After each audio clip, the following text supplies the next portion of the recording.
Prontinho, tá gravando, né? Eu coloquei, já apareceu para ti gravando? Tá sim. Tá, então, gente, então, mais uma vez, bom dia a todas, a todos.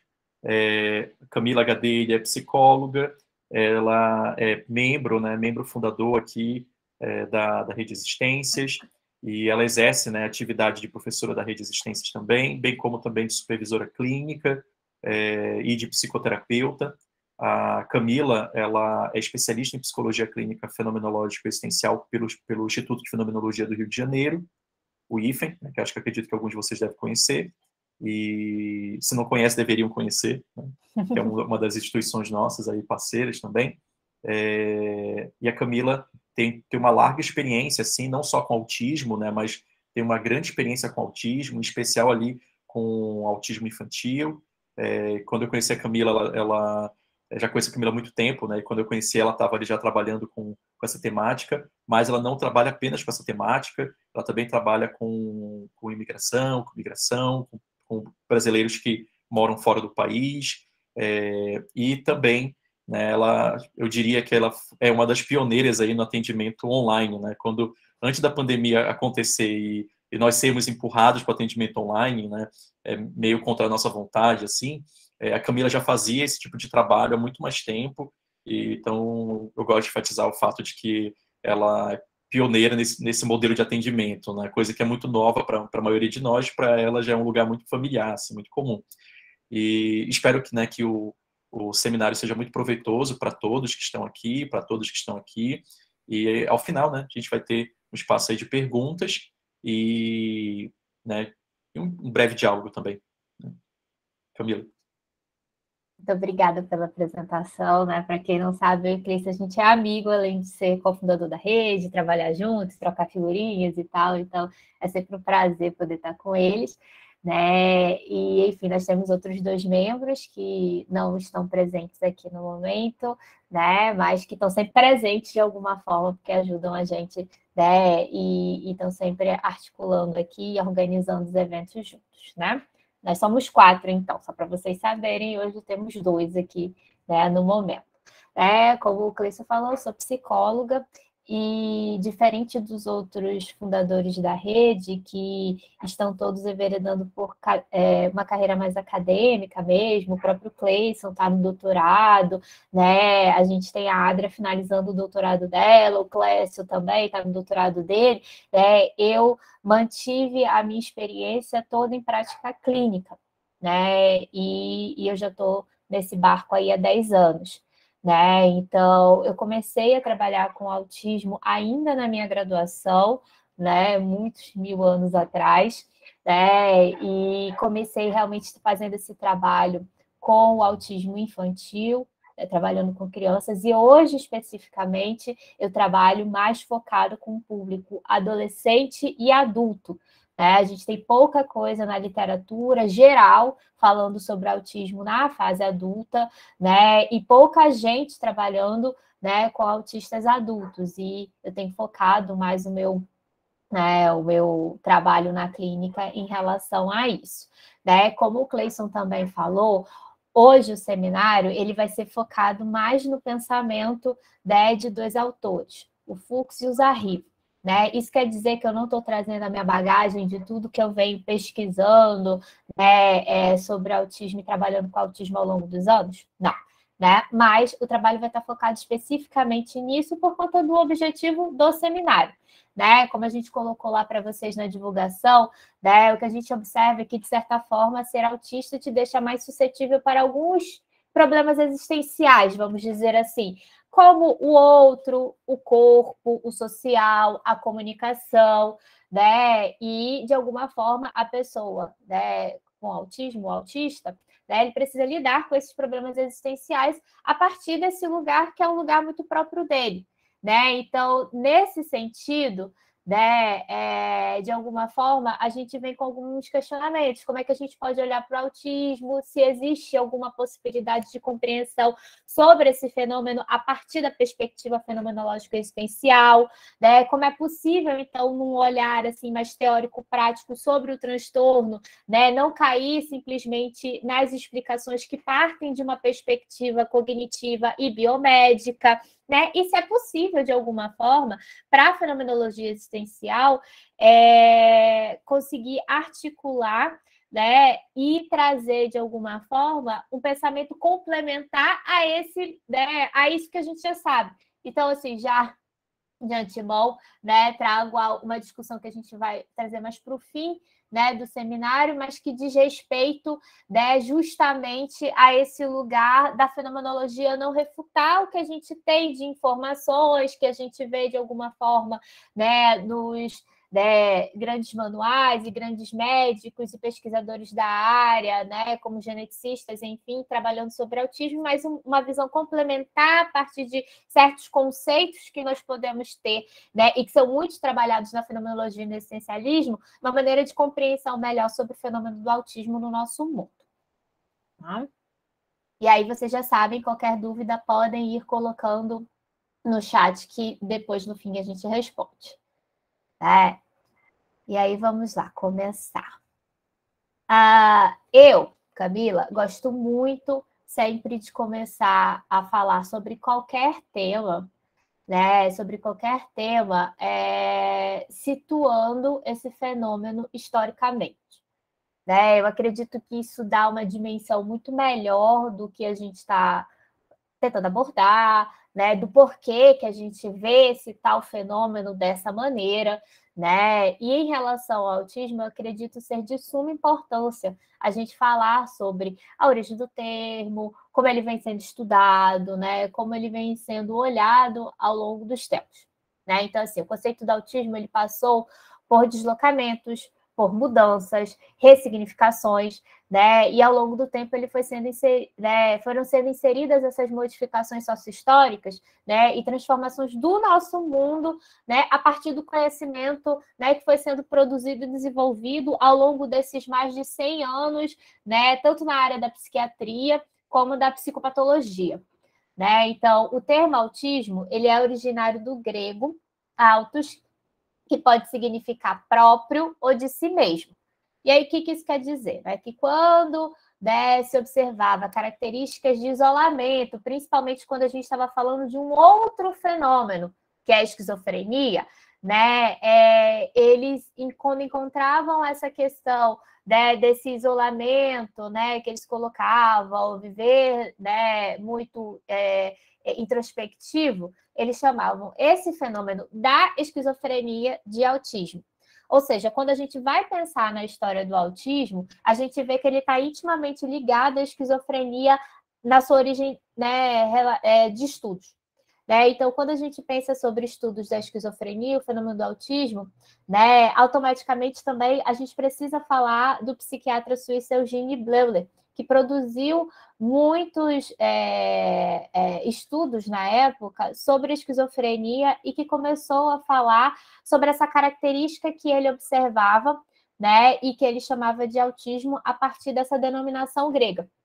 Então, assim, o Bleuler definiu o autismo como um distanciamento da realidade associada a uma rica vida de fantasia. Né? Então, ele dizia assim, que os esquizofrênicos que não têm mais contato com o mundo exterior vivem em um mundo próprio, né? Que eles se envolveram com seus desejos, né? E que cortaram de alguma forma, quanto possível, né? Com contato com o mundo externo.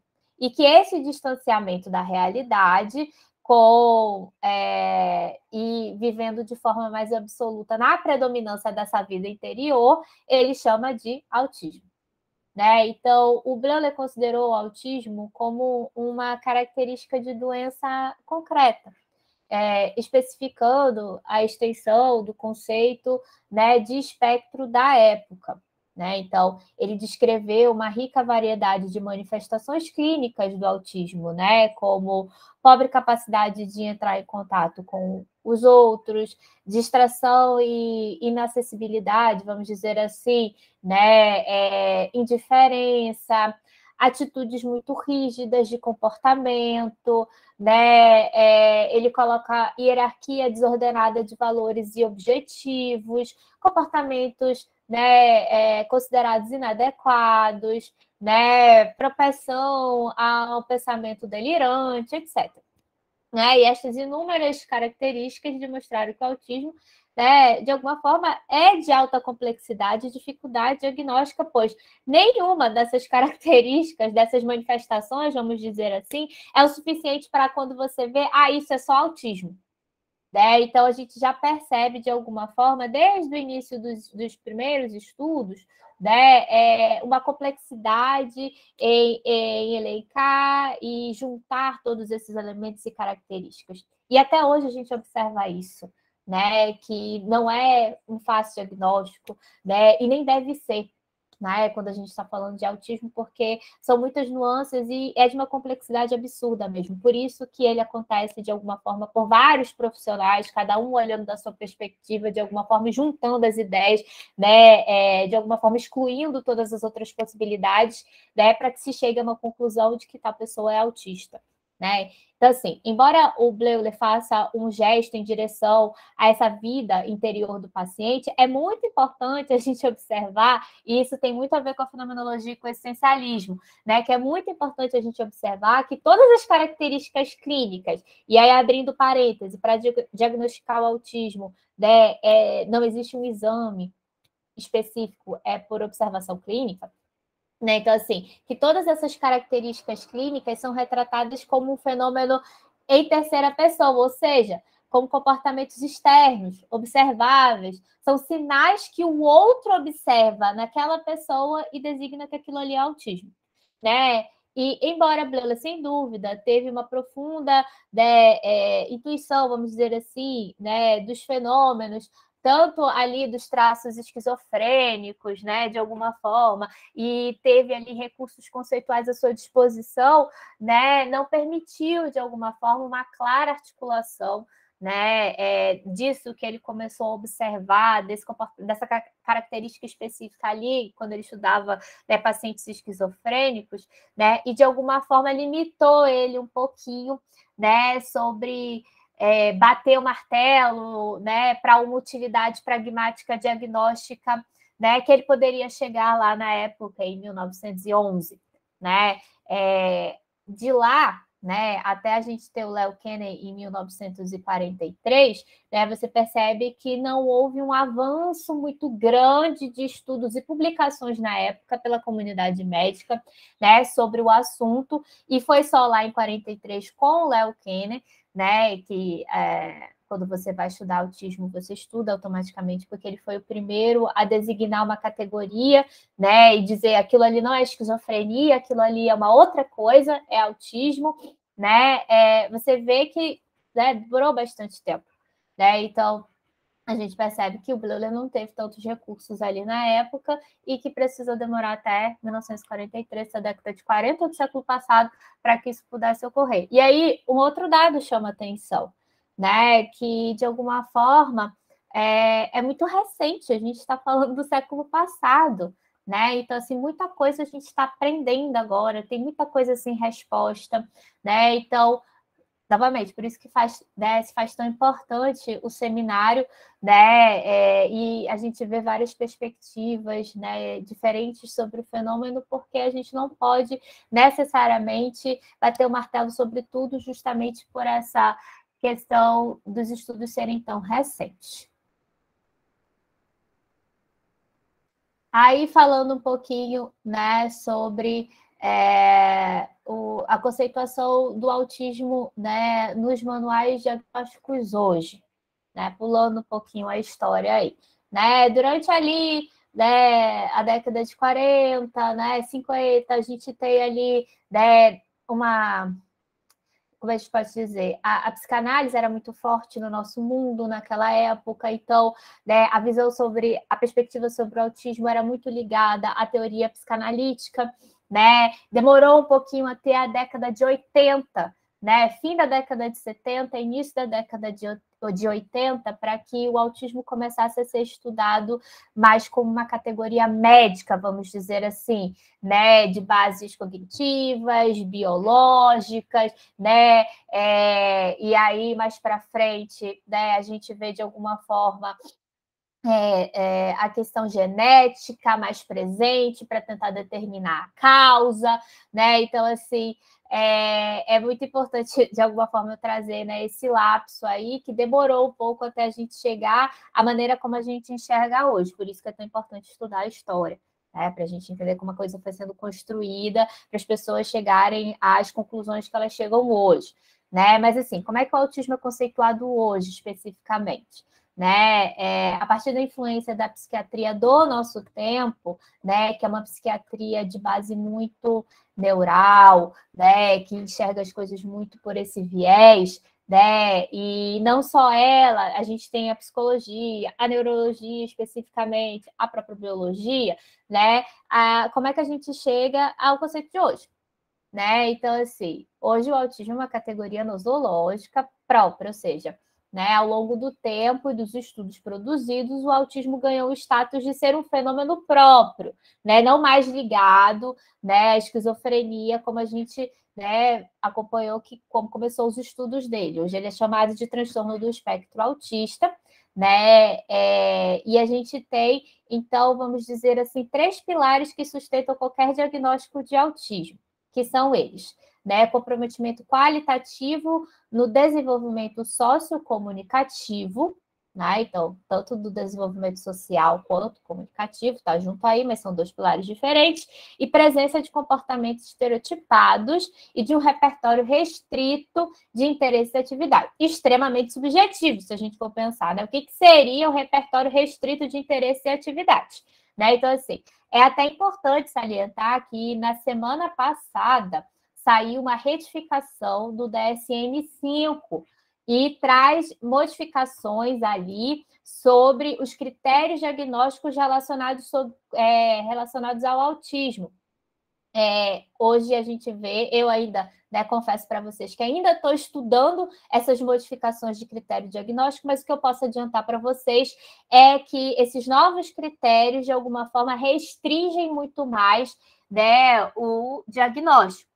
Né? O que a gente vê dos últimos 20 anos é um boom, né, de diagnósticos em relação ao autismo no Brasil e no mundo. No Brasil, infelizmente, a gente não tem um dado oficial de governo até hoje, né? A gente lutou muito aí, entidades e tudo mais, para entrar num censo, né? Não sabemos quando o censo vai sair, então a gente não tem, né, como, né, colocar essa informação. Existe uma estimativa. Em outros países, como os Estados Unidos, existe, né, um dado mais concreto oficial, e o que a gente percebe é esse boom de números de critérios diagnósticos, né, diagnósticos de autismo, né, e o que a gente vê hoje, de alguma forma, é a Associação de Psiquiatria americana, né, estadunidense, ali, né, tentando, de alguma forma, contornar um pouco essa situação, tentando entender o que aconteceu para esse boom todo acontecer.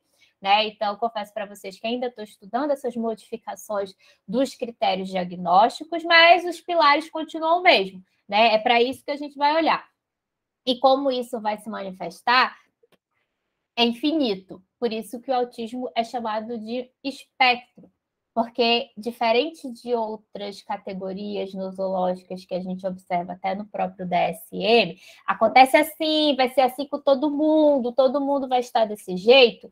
No autismo especificamente, a gente vê o próprio prisma e o arco-íris. Né? Algumas pessoas vão manifestar esses comprometimentos no desenvolvimento, né, comunicativo de uma forma, outros de outra, os comportamentos e interesses restritos de uma forma, outros de outra. Então, né, é por isso que vocês provavelmente já ouviram que nenhum autista é igual ao outro. Né? É justamente por conta dessa questão de ser um espectro. Então, a gente percebe que quando o profissional olha para tentar, ou quando há uma dúvida sobre será que aquela pessoa ali é autista ou não, é para esses 3 pilares que a gente está olhando especificamente. Né? Comprometimento qualitativo, desenvolvimento social, no desenvolvimento comunicativo, e presença de comportamentos estereotipados de um repertório restrito de interesses de atividade. Né? E aí acho que é importante, né, também salientar que esses pilares, como eu falei, né, se manifestam, né, de maneira muito distinta, né? Como a gente pode ver na literatura tradicional, que denomina o o autismo como esse fenômeno impactado por questões neurológicas, genéticas e do ambiente, né? E é por isso, como eu falei, que nenhum autista vai ser igual ao outro, porque a gente não tem, né? As pessoas não nascem nas mesmas condições genéticas, né, neurológicas e de ambiente. Tá? Qualquer dúvida, se vocês tiverem, podem botar aí no chat ou esperar até o fim do seminário que a gente libera os microfones, tá bom? Né? Então, vamos continuar. Né? E aí, aqui, eu vou começar a trazer algo, né, um pouco mais de conceitos. Né? Então, assim, como eu falei lá no início, o nosso objetivo é demonstrar, por um viés fenomenológico existencial, uma pincelada, né, sobre essas características do autismo. Né? E o primeiro ponto que talvez seja muito interessante falar é que não cabe a fenomenologia, de alguma forma, não reconhecer o fenômeno do autismo ou criar, de alguma forma, uma teoria que vá ao caminho oposto do que já tem conhecimento, né? O que já é produzido pelas ciências biológicas, médicas, genética, cognitivista, etc. Né? Talvez o nosso objetivo aqui seja justamente de trazer o conhecimento que a fenomenologia e o existencialismo produzem e desenvolvem ao longo de tanto tempo, né, e que essas outras ciências, de alguma forma, não abarcam, porque elas não abarcam. Né? Então, mostrar de alguma forma fenômenos importantes acerca do autismo, né, e que podem se complementar a tudo que vem sendo estudado então.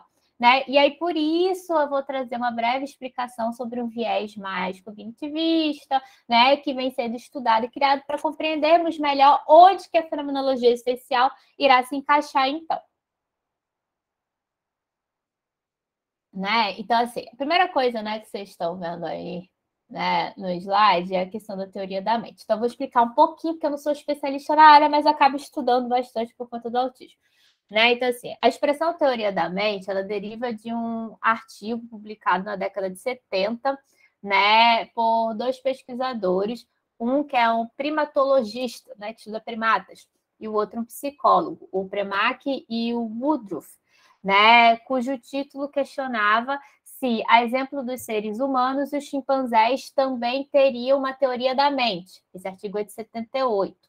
Né? E o que a teoria da mente explica sobre os autistas? Né? Falando em linhas gerais e muito basicamente, que indivíduos, né, com transtorno do espectro autista podem apresentar um empobrecimento no processamento de emoções, no reconhecimento de faces, no controle do olhar, da capacidade de imitação, do uso de gestos, do uso de linguagem pragmática, seja metáfora e ironia, né? E do reconhecimento de pensamentos e sentimentos de si mesmo e de outras pessoas, né? E aí foco nessa última parte, pensamento de si mesmo e de outras pessoas, porque isso é muito importante para nós aqui do seminário, né? E em relação à dificuldade dos autistas em reconhecer seus próprios eventos mentais e os de terceiro, né? Diz-se que esses pacientes carecem de uma teoria da mente, expressão utilizada para nomear a habilidade automática e espontânea de se atribuir estados mentais a si mesmo e a outras pessoas, a fim de poder predizer e explicar comportamentos, né? Como a gente vai, né, continuar falando aqui adiante. Ou seja, a teoria da mente vem para explicar um pouco os pilares do autismo que a gente acabou de ver, né, no slide, né, anterior, de como o autismo é classificado. Né? Então, mais especificamente, algumas das principais características do autismo foram interpretadas como o resultado de uma, entre aspas, cegueira mental, ou seja, como uma incapacidade de compreender estados mentais. E esta deficiência seletiva foi explicada por referência a um mecanismo da teoria da mente que pode ter sido danificado ou destruído, né? E se isso for verdade, tem, né, consequências óbvias para a compreensão do autismo. Se os autistas não têm teoria da mente, e se uma teoria da mente é necessária para a gente, né, ter a autoconsciência, então os autistas devem ser cegos para os próprios estados mentais quanto para os estados mentais de outras pessoas, explicando assim, né, esse afastamento em relação ao mundo e ao outro. Então, o que vemos aqui é a explicação do autista ser incapaz de reconhecer seus próprios estados mentais, né? E que ele só será capaz de fazê-lo através de um processo de aprendizagem que vai ser muito lento, né? Pois eles não teriam acesso direto e imediato à própria reflexão, mas apenas sabem o que acontece de alguma forma na própria cabeça, no pensamento, aplicando uma teoria da mente ao seu próprio comportamento, né? Baron Cohen, que foi um estudioso, que é um estudioso muito famoso relacionado sobre o autismo, né? Se a gente for estudar o autismo, sempre vai aparecer o nomezinho dele, né? Ele ficou muito famoso por testar a teoria da mente com autista. E ele apresenta dados experimentais, de alguma forma escrevendo que crianças autistas são incapazes de distinguir entidades mentais de entidades físicas e que eles simplesmente parecem inconscientes à natureza das entidades mentais, né? E que todas essas afirmações sugerem que os autistas sofrem de algum defeito na cognição superior, né? E que sua concepção e habilidades linguísticas são prejudicadas. Ao mesmo tempo, né, o próprio pesquisador Baron Cohen repetidamente faz algumas afirmações que podem ser interpretadas como envolvendo uma afirmação, né, mais rígida, né, dizendo que crianças autistas parecem inconscientes, né, a existência de fenômenos mentais. Não estou tirando isso do nada, foi o próprio Baron Cohen que escreveu isso, né, e que sujeitos autistas parecem desconhecer em grande parte o mundo mental e que eles não têm consciência dos próprios estados mentais. Isso tudo foi ele que escreveu lá no trabalho dele em 89, isso, né? Em seu artigo, né, da teoria da mente e autoconsciência, como é ser autista, outros dois pesquisadores, Frith e Rapé, argumentam que o autismo envolve um tipo de cegueira mental e que os autistas só podem julgar os seus próprios estados mentais, né, por suas ações, ou seja, pelo seu próprio comportamento. Então, autistas simplesmente carecem de, né, uma máquina cognitiva para representar seus pensamentos e sentimentos como pensamentos e sentimentos, né? Ou seja, eles sentem, mas eles não sabem o que aquilo ali significa de fato, vamos dizer assim, né? Ou seja, eles podem não ser capazes de dar esses conceitos às suas próprias intenções como intenções, intenção de raiva, intenção de tristeza, né? Intenção de felicidade, né? E coisas nesse sentido.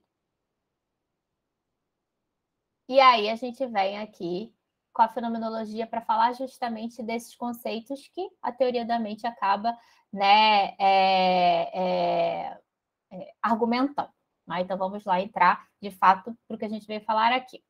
Né? Então, assim, se a gente olha para a teoria da mente, para a maneira como as ciências cognitivas olham para o autismo, né, não para chegar aqui e refutar tudo que foi criado, mas para pegar esses pontos que foram observados, né, por eles, como a intersubjetividade, o corpo, o outro, etc., e como a fenomenologia essencial pode contribuir com tudo aquilo que ela já produziu de conceitos, né, de estudos para amparar esses temas com um novo olhar, contribuindo muito para os estudos, né, relacionados ao fenômeno do autismo.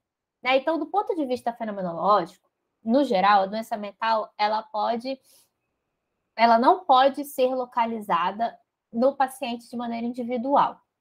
A gente já começa por aí. Sozinho lá no cérebro daquela pessoa, o cérebro daquela pessoa que manifesta aquela doença mental, vamos dizer assim, né? Mas isso sempre vai incluir as relações e as interações que a gente tem com os outros, né? Então, de fato, a maioria dos transtornos mentais implica em, entre aspas, distúrbios, né, em que envolvem a intersubjetividade, seja de maneira mais aprofundada ou menos aprofundada, vamos dizer assim, né? Ou seja, é uma capacidade restrita de alguma forma, né? O que se restringe em algum nível de responder ao meio social de uma forma flexível e, né, para alcançar um entendimento compartilhado por meio de interação adequada com os outros, a partir, obviamente, daquilo que o mundo entende como interação adequada com os outros, né? Então, ao falar de fenomenologia, a grande maioria dos filósofos e cientistas,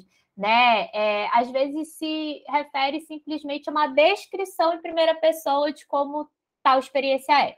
Né? Em outras palavras, houve uma tendência a identificar de alguma forma que a fenomenologia age, né, com algum tipo de introspecção, vamos dizer assim, porque justamente a gente coloca que, né, a gente olha para o fenômeno singular, individual, né, de alguma forma não generaliza, universaliza as experiências humanas, né?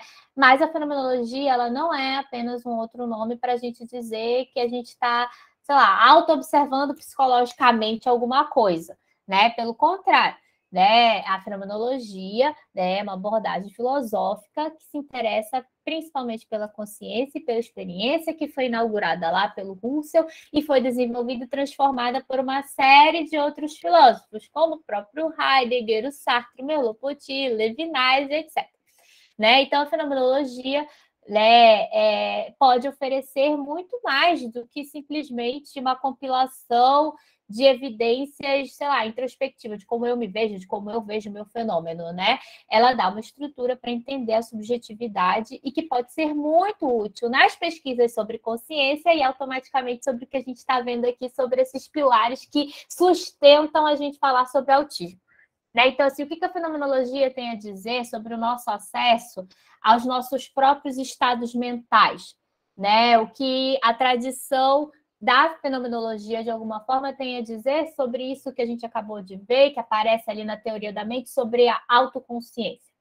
Né? Então, assim, é muito importante, né, a gente falar de alguma forma, né, que a fenomenologia argumenta que a autoconsciência não pode ser reduzida a uma consciência reflexiva, ou seja, né, e pelo contrário, né, a autoconsciência reflexiva, o autoconhecimento pressupõe uma autoconsciência pré-reflexiva, ou seja, a consciência ela não é dada apenas quando a gente reflete que a gente tem consciência de alguma coisa.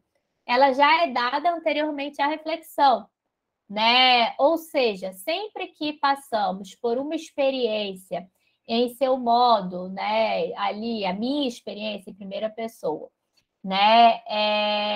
E aí o Sartre, né, vai falar sobre isso muito bem, né, que não é apenas necessário para uma experiência existir conscientemente, porque aquela experiência ela pode ser entendida, né, pré-reflexivamente, vamos dizer assim, né, tentando sair um pouco aí desse manto de critério filosófico que eu estou trazendo agora, né, o que eu estou querendo dizer é que não necessariamente a gente está parando para pensar sobre o que a gente está fazendo ou sentindo, e isso não quer dizer que a gente está inconsciente, vamos dizer assim.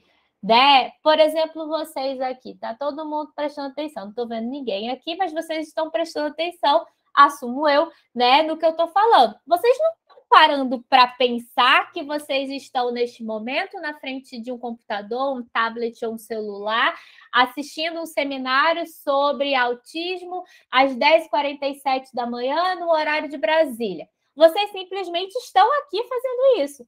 E isso não quer dizer que vocês não estejam conscientes. Vocês só não estão parando para pensar sobre aquilo que vocês estão fazendo no momento. Ou seja, vocês não estão refletindo sobre aquilo que vocês estão fazendo. Mas isso, de maneira alguma, não quer dizer que vocês não estão conscientes, porque para a fenomenologia e essencialismo, né, a consciência ela não é só essa reflexão que a gente faz sobre os nossos atos e comportamentos. Ela existe muito antes disso. Simplesmente ato já quer dizer que estamos conscientes. Então, tentei aqui, né, explicar um pouquinho melhor para vocês. Né? Então, assim, continuando. A autoconsciência não é algo que só acontece no momento em que eu construo uma teoria, como eu estava falando, sobre a causa do meu próprio comportamento. Né? Uma teoria que postula a existência de estados mentais. Né? Pelo contrário, a gente pode dizer, entre aspas, que existe um tipo, entre aspas, primitivo de autoconsciência, que seria essa consciência, autoconsciência pré-reflexiva, né? Sempre que eu estou consciente de uma experiência, ou seja, seja um sentimento de alegria, fadiga ou a percepção de algum objeto, sei lá, um computador, uma agenda, um calendário, enfim, né? A partir de uma perspectiva de primeira pessoa. Então, se a experiência for dada de modo geral, né, na apresentação de primeira pessoa para mim, né, dado como é a minha experiência, portanto, conta já como caso de autoconsciência, né? Que era exatamente o que eu estava falando. Né? Estar consciente não quer dizer que eu esteja necessariamente pensando sobre aquilo que eu estou fazendo, porque acaba se tornando conhecimento. Consciência, eu não preciso parar para pensar exatamente sobre os meus atos. Então, a gente começa a criar ali, a partir dos estudos de fenomenologia, né, outros critérios para denominar autoconsciência, e a gente percebe que isso pode ser muito importante quando a gente fala de autismo, porque o que a gente percebe é que, né, os estudos vêm dizendo que não existe essa autoconsciência, porque não existe esse conhecimento do ato, mas o ato em si já denomina consciência para a fenomenologia. Né? Então, é importante enfatizar que a autoconsciência ela não é um conceito, vamos dizer assim, inequívoco. Reconhecer a existência de uma forma, entre aspas, primitiva dessa autoconsciência, ou seja, pré-reflexiva, é não negar a existência de forma mais elaborada dessa autoconsciência que podem, né, ser dependentes da teoria e da linguagem e que são constituídos intersubjetivamente. Então, em certo sentido, as experiências elas não são internas, elas não estão escondidas na nossa cabeça, mas elas estão presentes em gestos e em ações corporais. Né? Então, assim, o próprio Merleau-Ponty, que é um filósofo da fenomenologia, argumenta que as experiências emocionais de outros são dadas para nós em fenômenos expressivos. O que isso quer dizer? Por exemplo, raiva, vergonha, ódio, amor, não são apenas qualidades de experiência subjetiva. Eu sinto amor, eu sinto ódio, eu sinto vergonha, eu sinto raiva, mas também são tidos como comportamentos e condutas que são visíveis do lado de fora. Então, eles existem no rosto, no gesto, não estão escondidos atrás da pessoa, né? E aí, né, o que a gente percebe? Né, que os autistas eles sofrem principalmente não seria de um déficit na teoria da mente, né? A teoria da mente deles não está defeituosa, né? Mas que seria justamente, né, uma perturbação, vamos dizer assim, desse estar com os outros, do corpo e dessa sintonia social no qual nós somos constituídos de certa maneira, em certo nível, em que eles tentam compensar de alguma forma por construções hipotéticas e suposições sobre esse outro, né? E aí a gente percebe que existe uma dificuldade de um nível mais alto de intersubjetividade, né? Porque justamente essas perturbações, né, estão ali baseadas na interação e nessa sintonização com o outro, né? Então, a fenomenologia, de alguma forma, né, para vocês entenderem também um pouquinho melhor, ela nega essa divisão principal que a gente percebe no senso comum entre corpo e mente, né?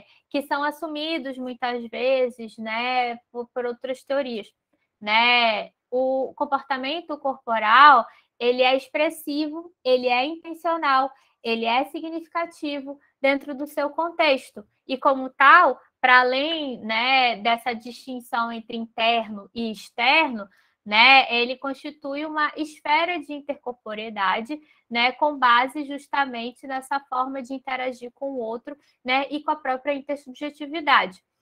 Então, as atitudes, entre aspas, autistas, elas são diretas manifestações, né, de alguma forma, uma compensação, de alguma maneira, né, dessa dificuldade, como eu falei ali, dessa interação com o outro, né?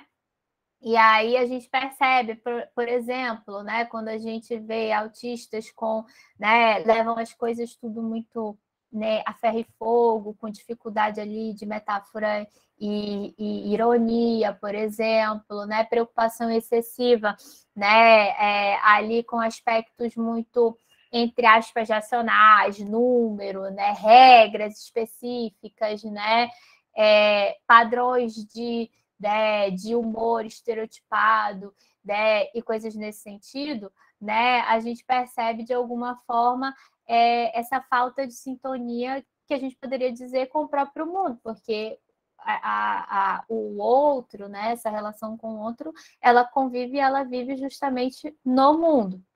Né? Então, assim, de fato, várias dimensões da própria subjetividade aparecem afetadas no autismo.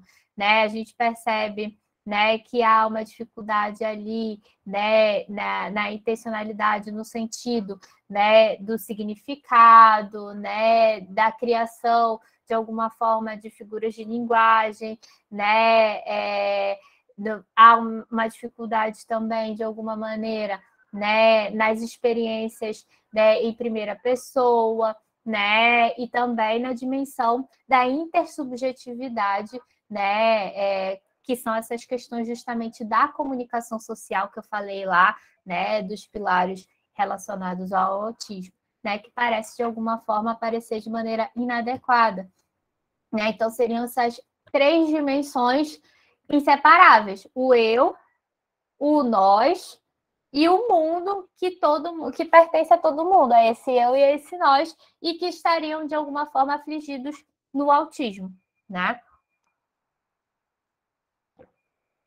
E aí a gente, né, chegando nesses pilares, vai entendendo de alguma forma que o comportamento, né, aquilo que a gente vê produzido pelo corpo é significativo, é intencional, né? Ele não é interno ou externo. Então, todas essas características que eu estou trazendo de alguma forma sobre o autismo, né, são observáveis. A gente vê, né, essas dificuldades todas pelo comportamento, né? Então, assim, né, os fenomenólogos, inclusive, eles argumentam que a gente não percebe, né, primeiro um corpo físico para depois pensar em movimento, em existência, na subjetividade do outro, né? Então isso quer dizer, né, que a compreensão ali do intersubjetivo, ela não acontece em 2 estágios, né? Primeiro eu percebo comportamento sem sentido e depois eu dou uma atribuição de intenção baseado no significado psicológico daquele comportamento. Não, né? O encontro é sempre corpo-corpo, né? Nós, né, nem sempre, né, somos confrontados com um mero corpo, né? Nem com uma psique oculta que vive dentro da cabeça de cada um, mas é uma compreensão inteira fenomenológica da ação, né?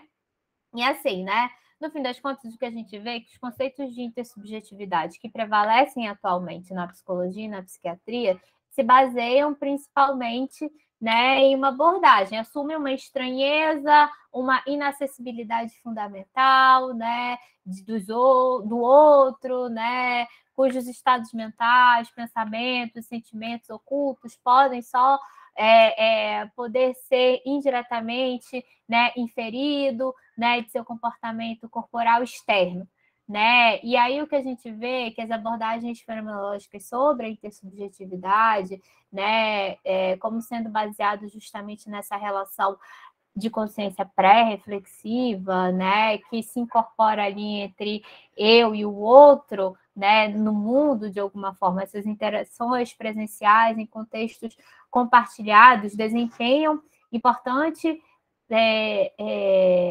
papel, né, constitutivo para uma compreensão do que seria justamente essa intersubjetividade, né? Então, assim, ela é baseada, obviamente, na intercorporeidade, né? E quem vai falar isso também é o Merleau-Ponty, né? E na interação, e devem ser distinguidos de níveis mais elevados dessa intersubjetividade, que inclui aspectos como a tomada de perspectiva, né, a inferência, que seria justamente essa leitura da teoria da mente, né, e a transposição, né, imaginária, que é o que hoje em dia as pessoas chamam muito de empatia, que é se colocar, né, não é esse conceito de empatia, se colocar no lugar do outro. Né? Então, assim, como é que a compreensão da fenomenologia sobre a intersubjetividade e a autoconsciência podem contribuir, então, para uma melhor compreensão do autismo? Né? Porque, embora os autistas sejam autoconscientes de uma forma mais, né, entre aspas, primitiva, né, pré-reflexiva, né, em certo sentido, muitos têm dificuldade em alcançar uma abordagem mais robusta sobre esse autoconhecimento, né? Confrontados aqui, então, não seria uma falta de teoria da mente, mas a falta de compreensão imediata do significado daquela interação social, né? Pensando até no fato de muitas características dos autistas, como falta de interesse social, de dificuldade de estar com muitas pessoas, né? A ressonância emocional reduzida, né? Falta de imitação, muita ansiedade, agitação, né? Que já podem estar ali presentes desde o primeiro ou segundo ano de vida, ou seja, muito antes, né, de idade em que a gente pode dizer que a gente adquire a teoria da mente. Né? Então, do ponto de vista fenomenológico, o autismo ele deve ser concebido como um transtorno, talvez, da intersubjetividade corporificada.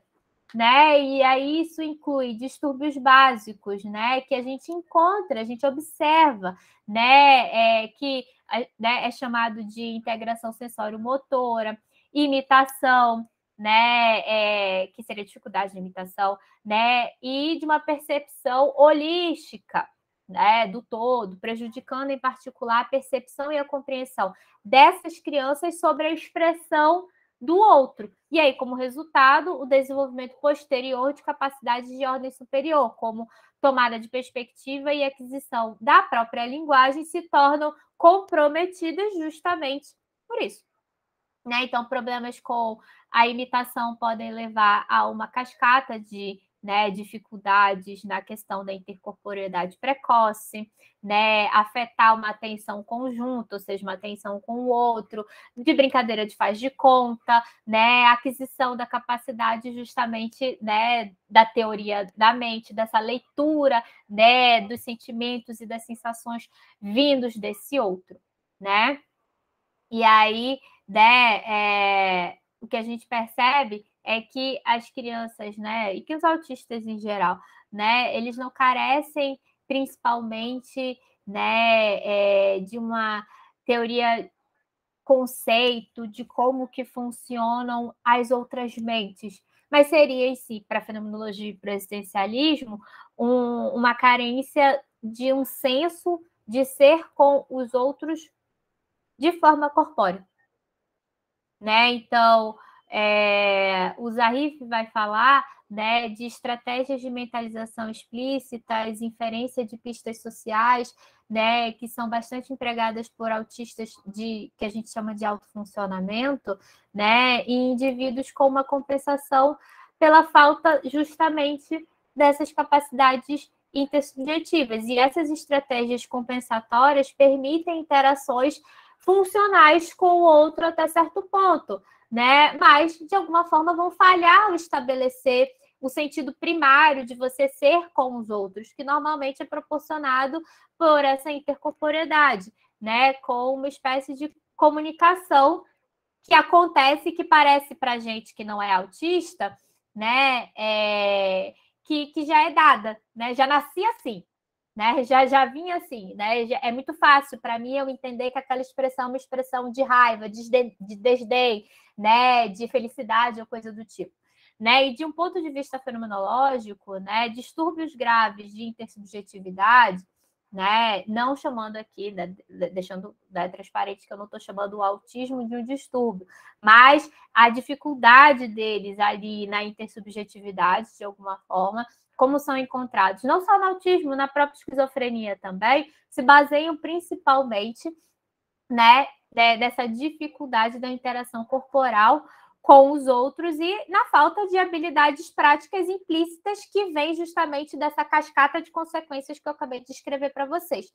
Né? Então, em vez de um déficit teórico, né, os autistas, na verdade, eles sofrem de uma falta desse senso comum incorporado, né, numa falta que só pode, né, que eles, de alguma forma, né, só podem ser, né, e de forma insuficiente, obviamente compensados, por inferências explícitas e suposições pelos outros. Então, o que a gente observa de alguma forma, né, é que há, né, toda essa criação de alguma forma que né, colocam eles, quando vocês trabalham na clínica com autistas, você percebe muito isso, né? Ah, não, aquilo ali cria-se uma lógica toda baseado nessa justamente dificuldade deles de estar com o outro, né? Então não posso fazer tal coisa ou devo fazer sempre tal coisa, mesmo que aquilo me cause sofrimento por conta dessas suposições que eles acabam fazendo,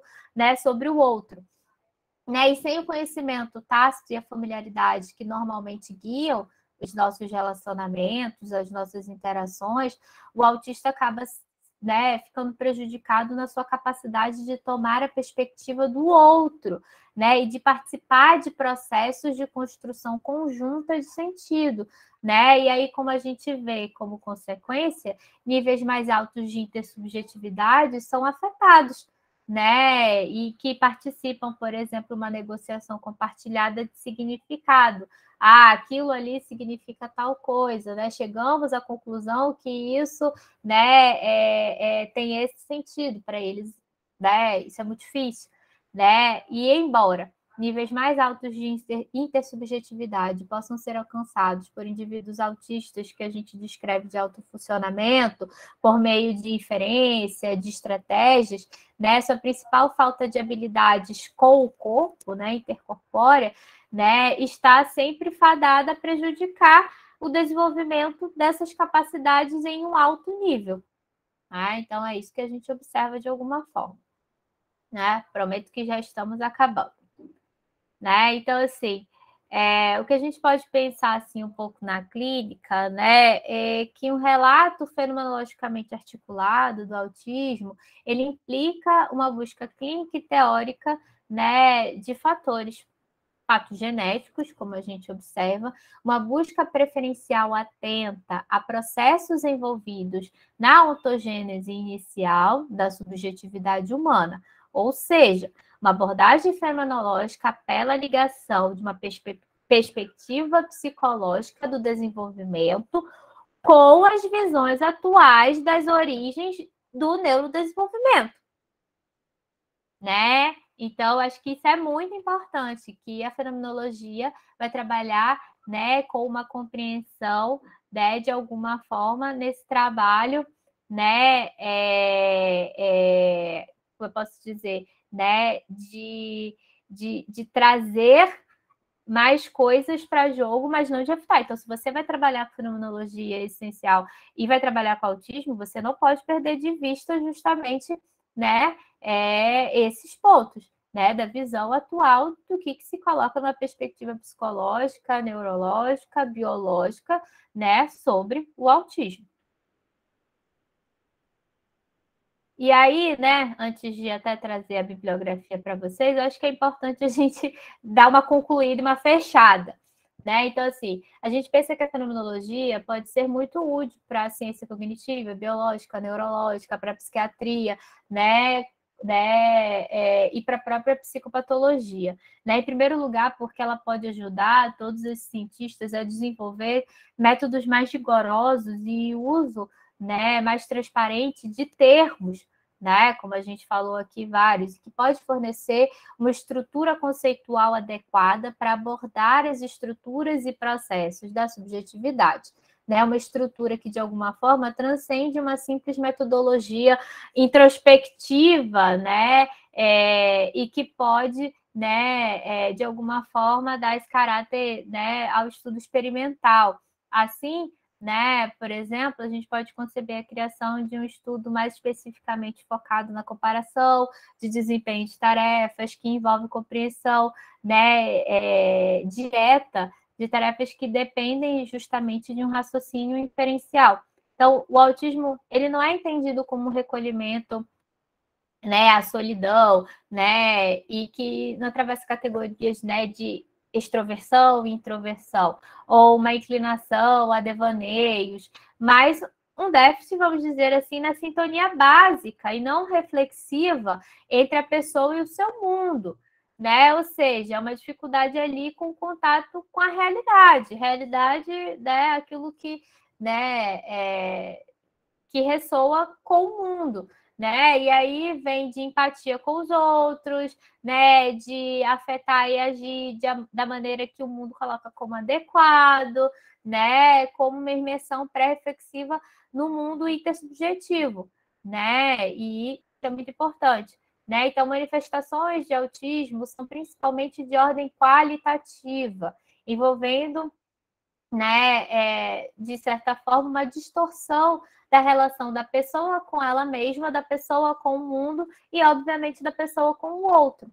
Né? Então, existe, de alguma forma, né, uma dificuldade ali em alguns aspectos, né, dinâmicos, né, dessas relações e uma correspondente, né, predominância de elementos fixos, estáticos, racionais, objetivados.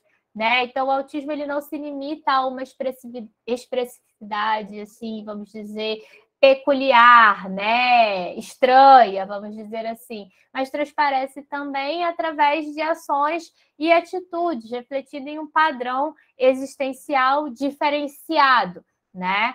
E a atividade, né, e o comportamento, enfim, que a gente percebe em pessoas com transtorno do espectro autista, né, não se mostra tanto pelo meio do seu conteúdo ou finalidade, mas principalmente por meio de uma maneira, vamos dizer assim, diferenciada, muitas vezes inadequada, pelo qual esse tal conteúdo ou finalidade é encenado, né, e de alguma forma no seu atrito com o contexto da situação.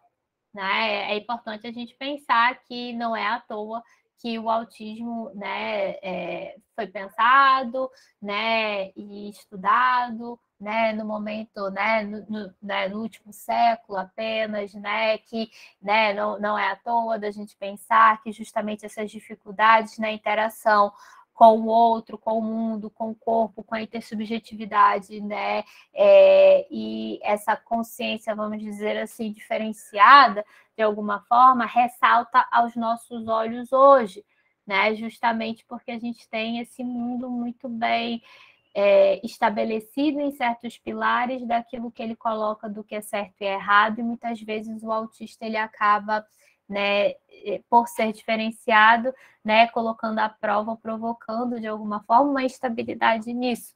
Né? E aí se enxerga como problema. E o que a gente está tentando aqui, de alguma forma, para a conclusão, é observar que existem essas dificuldades, que existe, né, esses pontos a serem estudados que causam uma série de sofrimentos existenciais, mas que só são possíveis porque o nosso mundo coloca determinados pilares muito rígidos e que isso, de alguma maneira, né, provoca como consequência, né, que essas alterações, que essas diferenças sejam problemas de fato.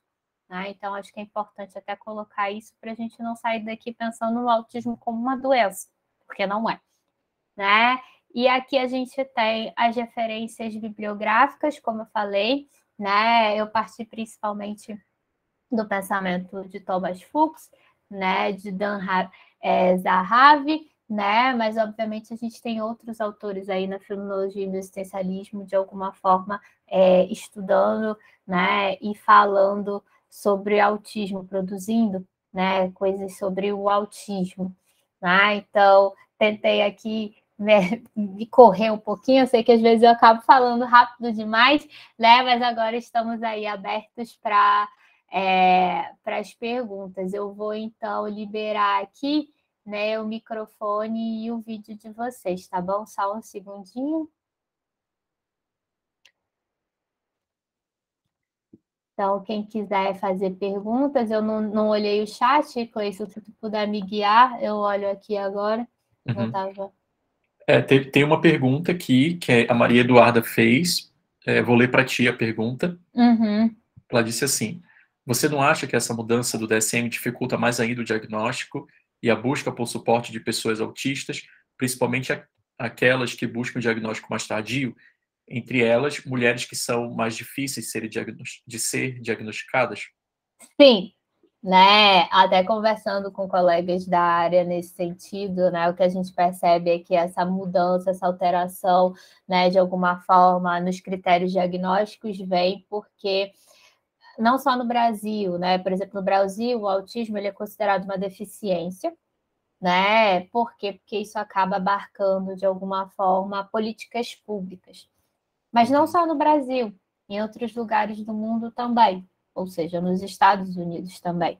E aí o que a gente, né, percebe é que nos últimos anos, com essa quantidade muito maior de diagnósticos, a conta tem chegado, né? Então, essa restrição, de alguma maneira, eu acredito que pode sim impactar, principalmente nesses casos de mulheres e diagnóstico tardio, né? Tem rolado até muito na internet esses últimos tempos uma discussão sobre diagnóstico, e um dos papéis do diagnóstico, já que a gente está falando de fenomenologia e existencialismo, a gente precisa situar que um dos papéis, a gente não quer, obviamente, que a pessoa se torne o diagnóstico, né? Mas, assim, um dos papéis, por exemplo, do diagnóstico de autismo é a busca por políticas públicas, né? Então, e aí a gente percebe que realmente a mudança nesse critério pode sim significar uma dificuldade maior de pessoas que, né, estão buscando o diagnóstico tardio, principalmente mulheres, que a gente sabe que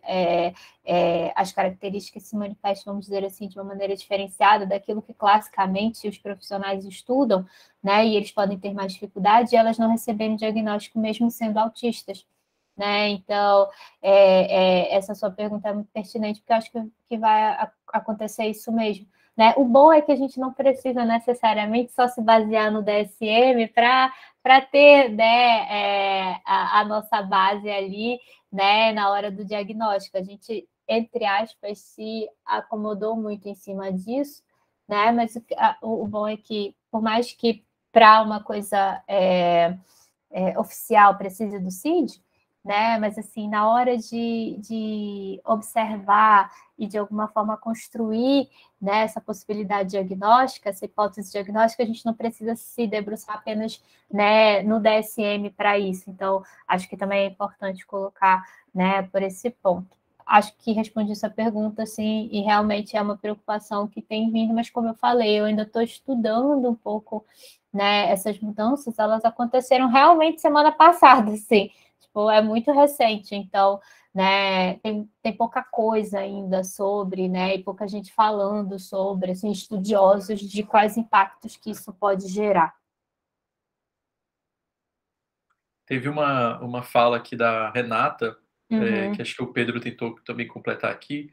Ela disse uhum. assim: acabei perdendo a última palavra que você explicou, autoconsciência. Ela botou entre aspas assim: autoconsciência não pode ser reduzida a uma consciência. Reflexiva, né, de conhecimento, né, como eu expliquei para vocês, a autoconsciência, ela não é só, tipo, essa que eu paro para pensar sobre o que eu estou fazendo, tipo, eu agora parando para pensar que eu estou aqui, né, dando um seminário para vocês sobre autismo, né, até então eu não estava parando para pensar sobre isso não quer dizer que eu não estava autoconsciente, ou que não existia uma consciência, né, que é justamente essa consciência, entre aspas, primitiva ou pré-reflexiva, que não é uma consciência que acontece antes da outra, não. Elas acontecem ao mesmo tempo. Né? Por isso que é tão importante esse conceito que a fenomenologia bate muito, né, sobre consciência, para levar isso de alguma forma, né, para outras ciências, e o quanto que isso pode contribuir para a construção de pensamentos na área médica, na área biológica, na área genética, na área cognitiva,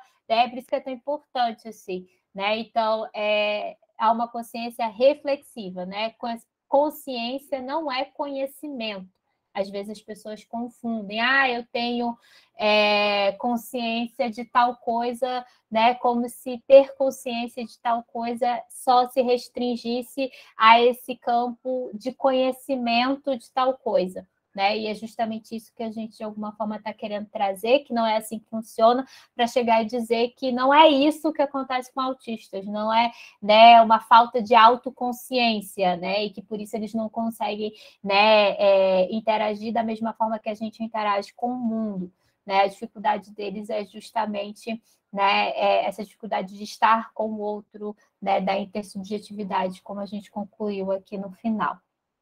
Não, Matheus, esses textos não foram traduzidos, né? Infelizmente, a gente precisa ter esse conhecimento aí de inglês, né, para poder fazer estudo deles. A gente tem pouca coisa no Brasil, faço a minha culpa aqui, né, de que tem pouca coisa sendo produzida, né, em português sobre o autismo a partir da fenomenologia e do existencialismo.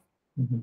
Mas todos esses artigos que a Camila utilizou para apresentar o seminário, é possível encontrar todos eles no Google. Sim, Né? são públicos, estão Eles são públicos. disponíveis, tá? Uhum. Eu não sei se tem alguém que gostaria de fazer uma pergunta assim, falando, né? O microfone e a câmera está liberado, né? Pode falar, Pedro. Olá, bom dia. Bom dia, Pedro. Eu queria saber se é muito comum o fenômeno de resistência, né, às vezes de uma pessoa dentro do espectro autista para com a classificação, assim, com o nome. Né? Eu falo por uma experiência na clínica, que tô com um paciente, e aí ele, né, por outras questões assim familiares, ele tem muitos dedos quando ele pensa sobre isso, e isso acaba causando um pouco mais assim de confusão, né, como ele coloca. Eu queria saber se esse é um fenômeno comum, assim, para pessoas que podem estar dentro do espectro autista. Eu não diria assim comum, mas eu diria que é um fenômeno possível, porque a gente observa, de alguma forma, duas possibilidades que estão mais presentes. A primeira possibilidade é essa possibilidade de não queria que tivesse alguma coisa, entre aspas, em defeito comigo, de errado comigo, e aí a questão justamente do diagnóstico, e aí que pode ter de alguma forma a ver com a realidade que você está trazendo. E por outro lado, que também é um fenômeno muito observado, principalmente para diagnósticos tardios, é que parece que a pessoa encontra uma resposta para uma série de dificuldades em que ela teve ao longo da vida e que, de alguma maneira, não tinham muita explicação e ela continuava tentando se adequar, ser como os outros, mas ela nunca vai ser. Então, ela ficava num sofrimento eterno e aquele diagnóstico, de alguma forma, acaba vindo como uma possibilidade de libertação, de tentar se adequar e, a partir daí, tentar compreender suas próprias dificuldades para entender uma melhor maneira dela, da maneira como ela conseguir viver no mundo. Né? Então, a gente percebe esses dois lados, porque é difícil você chegar, de alguma forma, a certa altura do campeonato, né? E alguém dizer, por exemplo, que existe uma possibilidade de você carregar, né, um nome como autismo, que a gente sabe que é um nome para a vida, né? E que não há cura, porque não é doença. Né? Então, assim, essas dificuldades que de alguma forma você apresenta podem ser, né, e devem ser trabalhadas para serem atenuadas de uma forma ou de outra, né? Mas elas vão estar presentes sempre. Então, nem todo mundo realmente consegue ter uma abertura muito grande a se compreender a partir, né, de um diagnóstico também. Né? Então, né, eu não vejo como necessariamente comum, mas é uma possibilidade realmente acontecer. Né? Principalmente, como você bem trouxe, dependendo da situação da qual essa pessoa está inserida. Perfeito. Essa é bem o caminho, assim, que eu sinto. Entre querer que isso não aconteça, mas também pensar isso como uma possibilidade de tudo que eu sofri, da confusão, fazer algum certo sentido. É Sim. bem esse... Obrigado. Por nada, Pedro. Alguém mais gostaria de fazer alguma pergunta?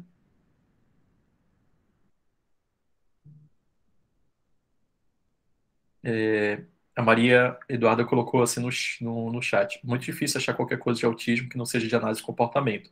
Achei muito interessante ver o ponto de vista da Feno. Ótima apresentação. Obrigada, Maria Eduarda, né? Realmente, isso é uma dificuldade muito grande, mas, de certa forma, existe uma culpa muito nossa também de não estar, né, colocando, expressando, produzindo mesmo artigos e estudos, né, publicando estudos sobre isso. Né? Mas tem coisas, a gente tem caminhos de alguma forma, né? E tem possibilidades, e aí eu gosto sempre de me deixar muito aberta, né? Para quem quiser entrar em contato, pode entrar em contato pelo e-mail da própria rede, ou procurar nossas redes sociais, né? Em que eu faço questão de dividir, né? E compartilhar material e tudo que eu tenho, que me ajudam a construir todo um pensamento e toda uma prática clínica com autistas.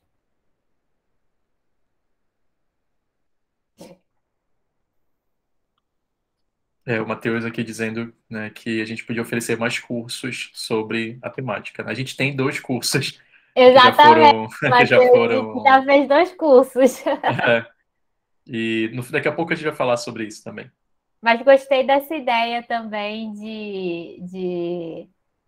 do grupo de estudos. É uma ideia interessante que a gente pode amadurecer de certa forma, Matheus.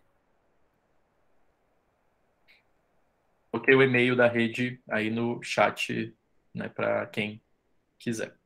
Sim. Acho que a gente. Alguém tem mais alguma pergunta? Tem. Amanda, pode falar, Amanda.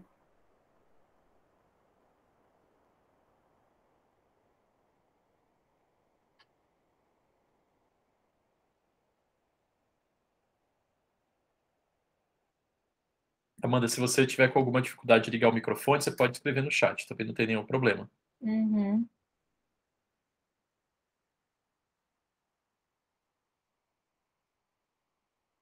Ah, Você consegue escrever no chat, então, rapidinho?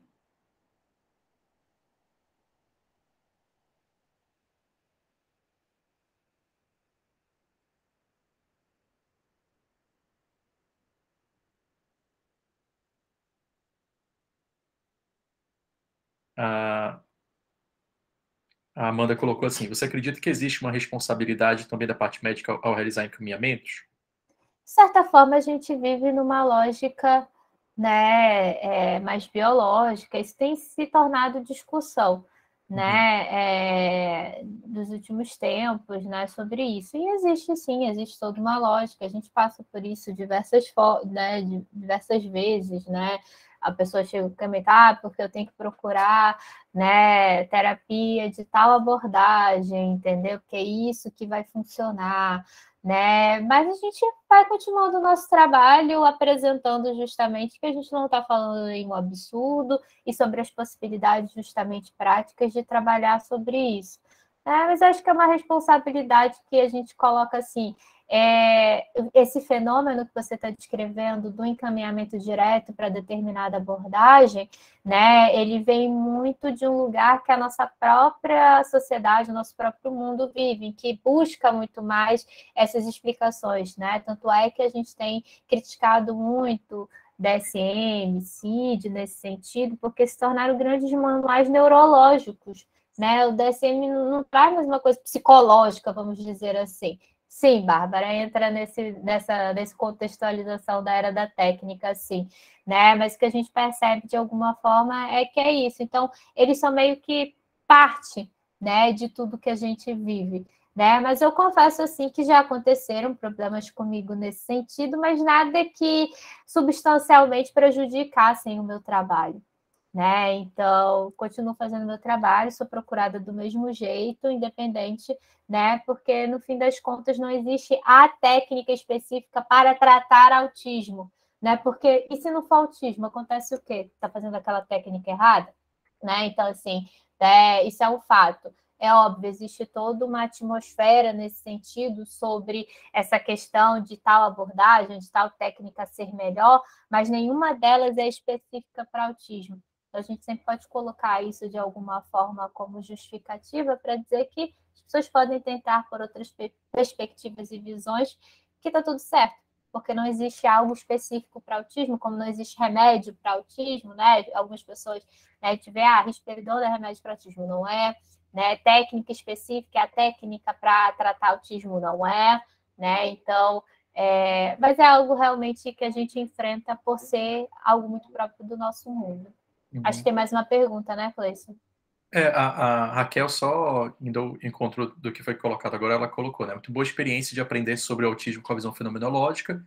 Geralmente as pessoas vêm buscando a aba para o atendimento, né? Que tem a ver com o que está sendo discutido. Uhum. E a Jane Clécia, ela deu parabéns pela exposição e vendo essa necessidade, né, de discutir por uma perspectiva fenomenológica. E ela fez uma pergunta, que acho que a gente pode fechar com a pergunta dela. Tá bom. Ela disse assim: você falou que trabalha com adolescentes na sua prática clínica. Existe, e como é um trabalho com pais, né, de pessoas autistas, visto que quando se tem a clínica com adolescentes, os pais se fazem também mais próximos? Aí vai depender muito de cada caso, né? Parece bem genérico assim, né? Mas realmente depende. Eu trago os pais próximos, mas vai depender da idade, né? E do nível de apoio que eu percebo que aquele adolescente ali necessita. Então, se for um adolescente, né, por exemplo, de alto funcionamento, eu vou trazer os pais de acordo com o que eu vou observando na clínica, né, no dia a dia, e perceber se tem algum assunto específico em que eu preciso ali daquele suporte, eu preciso de alguma forma discutir sobre determinada coisa. Então, isso vai, né, muito realmente de cada caso, a idade, né, o suporte, né, as questões que estão ali, porque, novamente, no trabalho da fenomenologia e do essencialismo, a gente não vai olhar, porque o autista tem dificuldade na comunicação social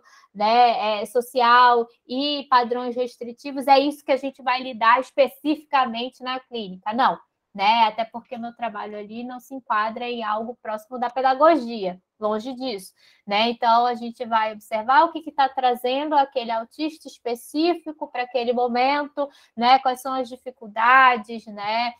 O porquê que há algum tipo de sofrimento ou dificuldade existencial, né? E a partir dali a gente vai construindo todo um processo terapêutico em que podem ou não os pais participarem de maneira mais ativa. Novamente, vai depender muito realmente do que a gente for observando a cada sessão. Se precisar, você chama, né, os pais para conversar, faz eles serem mais ativos. Se você sente que dá para ir levando, né, e que o processo está se movimentando de alguma forma sem a presença tão ativa, você também continua, né? Então, vai muito realmente do que você observa para cada caso que chegar até você. Gente, a gente agradece as perguntas. Eu vou encerrar a gravação, mas a gente ainda tem mais algumas informações para vocês, e a gente pede, né, que vocês aguardem mais um pouquinho, né? Que é Sim, só... até para a gente fazer a nossa foto oficial, que a gente sempre faz Sim. todo o fim de evento da rede, tá bom? Vou interromper aqui a gravação. Tá bom.